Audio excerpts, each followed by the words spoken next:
today's session, is primarily to walk through the latest updates and gather your feedback to discuss the next steps.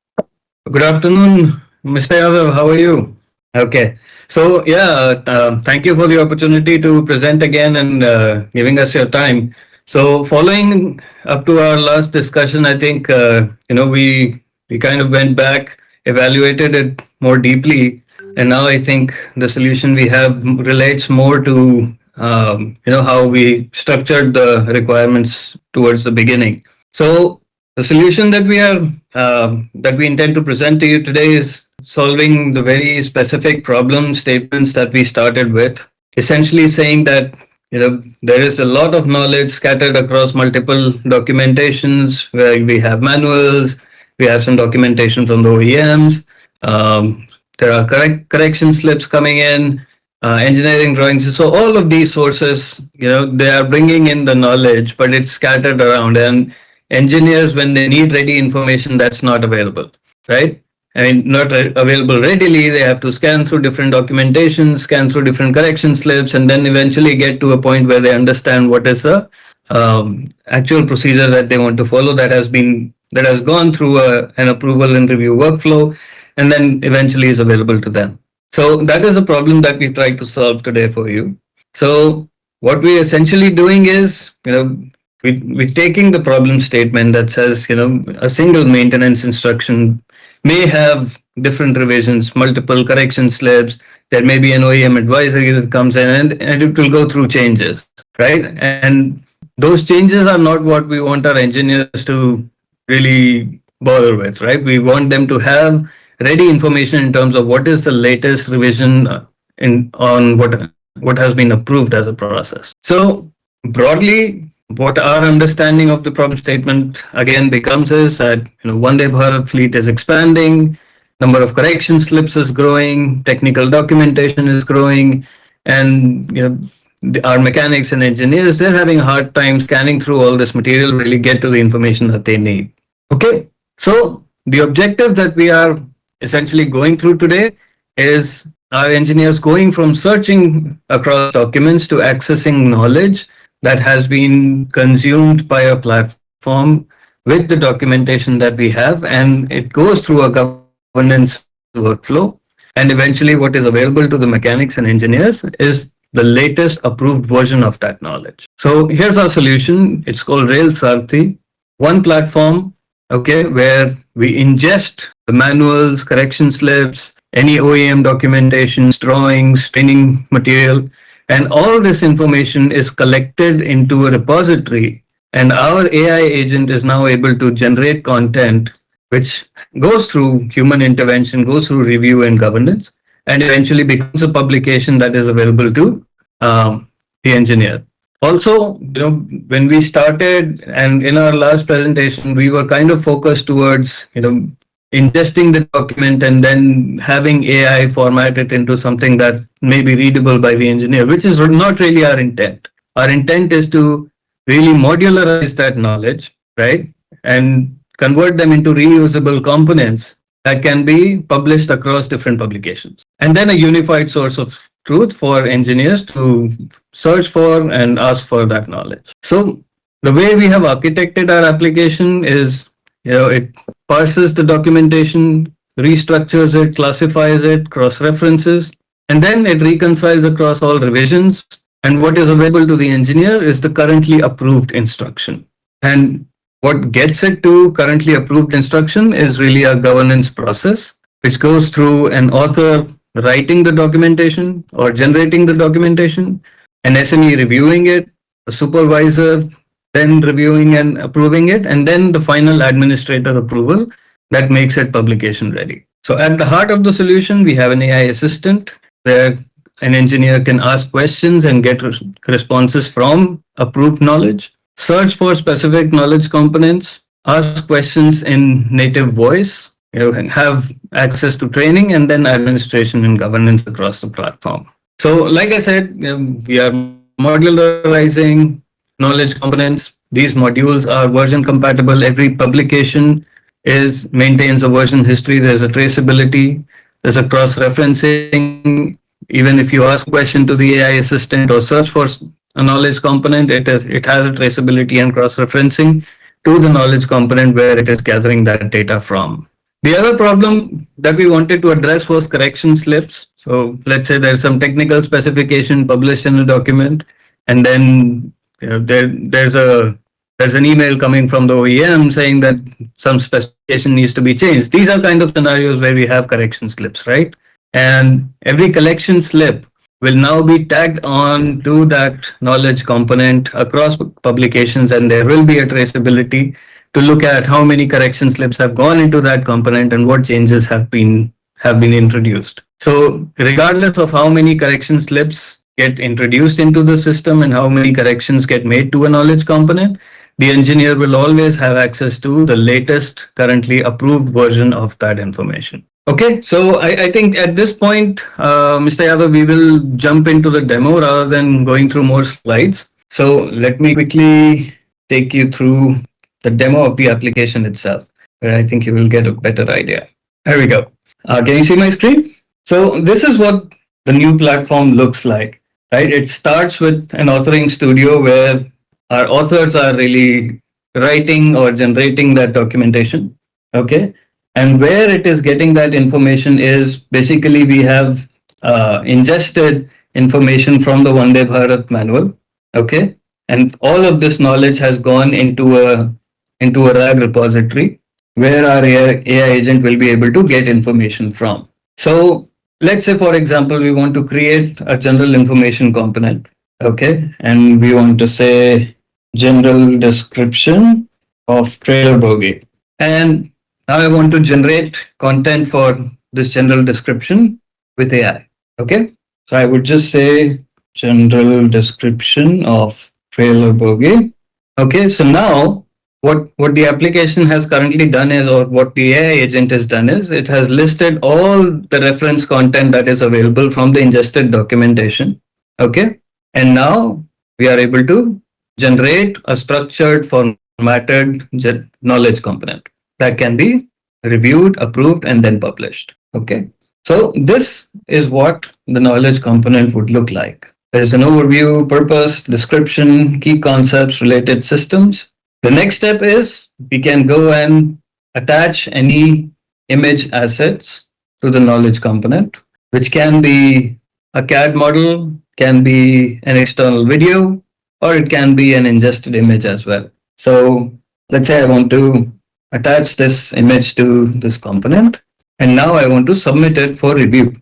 Okay, so now this component is in review.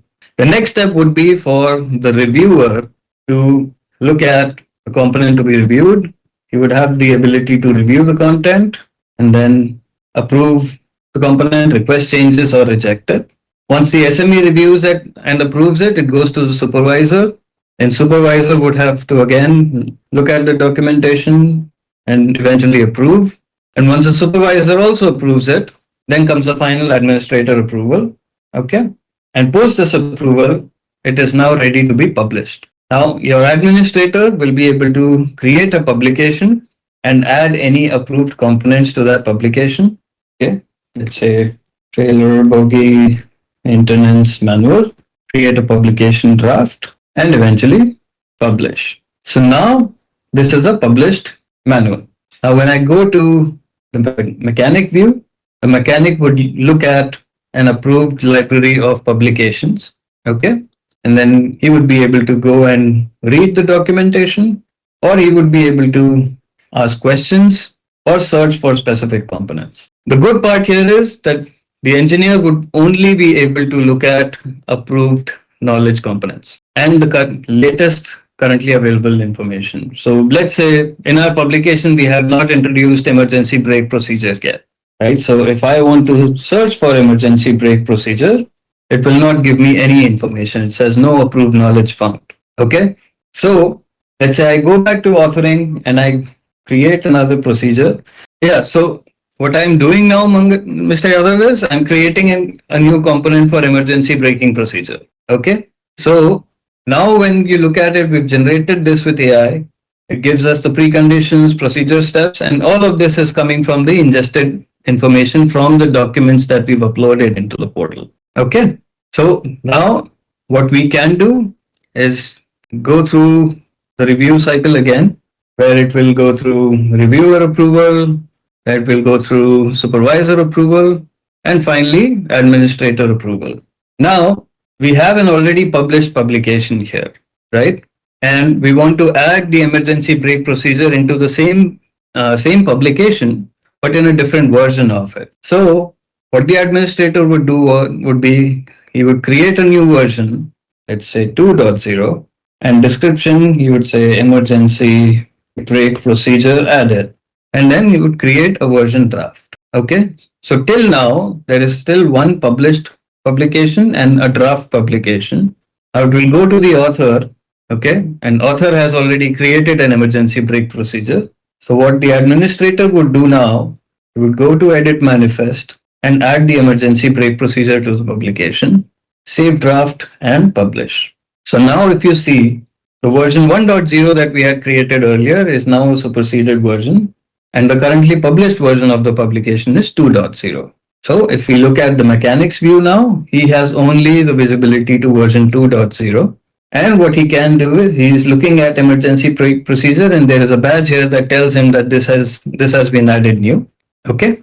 And now the engineer, if he goes to search and tries to look for emergency brake procedure, he would get a result, because now this is approved knowledge, and he'll be able to go to the emergency brake procedure. Other aspect of it is that he will be able to also ask questions, not just by typing, but also by speaking into it. So let's say the engineer wants to know the emergency brake procedure, okay, but he doesn't want to type, and he can also talk in Hindi. Okay, so let's say he starts asking a question, emergency brake procedure के बारे में बताओ, and the AI agent would respond also in Hindi written with English alphabets. It says emergency brake procedure के लिए कुछ important steps हैं जो follow करने चाहिए, so on and so forth. And it also provides a link to go to the emergency brake procedure from here, and also it has the ability to read the answer. Emergency brake procedure के लिए कुछ important steps हैं जो follow करने चाहिए. So if the engineer wants to listen to the procedure, okay, rather than having to read through it, there is that option. Okay. Next part of the demo, Mr. Yadav, I'll go through the collection slips workflow. Okay. So in order to do that, I will create one more version of this publication and add some technical specifications to it. Okay. And then we will introduce a correction slip that changes one of those specifications. Okay. So I'm creating dimensional and mass parameters for trailer bogie.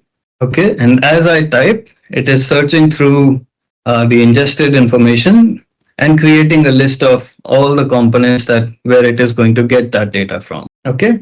So now when we look at it, these technical specifications have been added to this component. Okay. And this is coming from the ingested documentation. Okay. So now again, we will submit for review. The reviewer will review and approve. Supervisor will review and approve. And finally, an administrator would review it and approve. Now, once this is done, I want to add these technical specifications to the same publication. So what the administrator will do is he will create a new version, let's say 3.0, and say dimensional and mass parameters added, and he will create a version draft, add the new. Correct. One thing that is left now for us to look at is how correction slips falls into this whole process, right? So now we have published the version 3, and Mechanic is now able to look at version 3, right? Where dimensional and mass parameters have been added new. So between version 2 and 3, dimensional and mass parameters have been added. Okay. Now let's say that there's some documentation that comes from the OEM that says that overall bogie wheelbase needs to change from 2560 mm to 2600 mm. So that will need to become a correction slip now, right? So what the author will do is he would go to correction slips and create a correction slip here. Select a publication, version 3, dimensional mass parameters, reason, let's say OEM advisory. Original content is bogie wheelbase equal to 2560 mm, and we want to correct it to 2600 mm. Okay. And now this is what a correction slip would look like. And before we had 2560 and now we're changing it to 2600, and we would submit it for approval. Once it is submitted for approval, it would go to the administrator. The administrator is able to look at the correction slip, okay, approve and apply correction slip.